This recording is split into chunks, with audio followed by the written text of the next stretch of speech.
Top quality और consistent performance के लिए सिर्फ सिल्वर पंप नाम याद रखना। તો આખરે જમ્મુ કાશ્મીરમાં એક જ ઉઠી રહ્યો છે સૂર કે બદલો તો લેવો જ જોઈતો હતો અને આ બદલો લેવાયો છે ઓપરેશન સિંદૂર રૂપે અને આખરે જમ્મુ કાશ્મીરના લોકો પણ આ કાર્યવાહીનું કરી રહ્યા છે સમર્થન। આખરે પહેલગામની અંદર જે આતંકી હુમલો થયો ત્યારબાદ જમ્મુ કાશ્મીરની પ્રજામાં પણ રોષ હતો।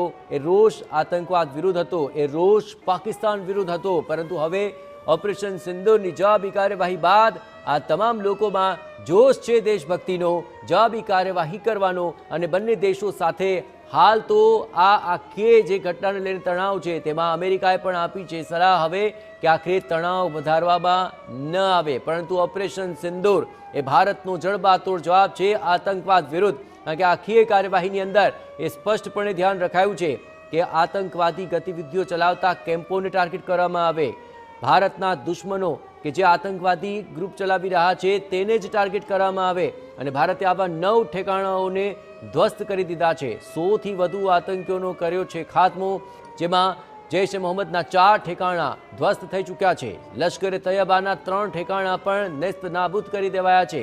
આ ઉપરાંત હિઝબુલ મુજાહિદીનના 2 ઠેકાણાઓ પણ ધરાશાયી કરી દેવાયા છે।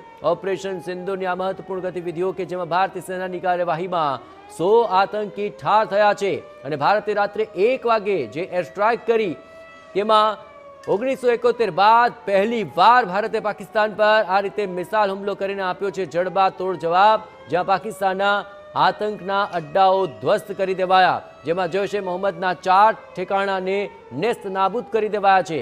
આ ઉપરાંત લશ્કરે તૈયબા જે 3 ઠેકાણાઓ પરથી આતંકી ગતિવિધિ કરતું હતું તેને પણ ધ્વસ્ત કરાયા છે। હિઝબુલ મુજાહિદીનના 2 ઠેકાણા પણ ધ્વસ્ત કરી દેવામાં આવ્યા છે અને ભારતીય સેનાની આ કાર્યવાહીમાં 100 આતંકીઓ ઠાર થઈ ચૂક્યા છે। જ્યાં ભારતે જે કાર્યવાહી કરી 100 આતંકીઓ થયા ઠાર।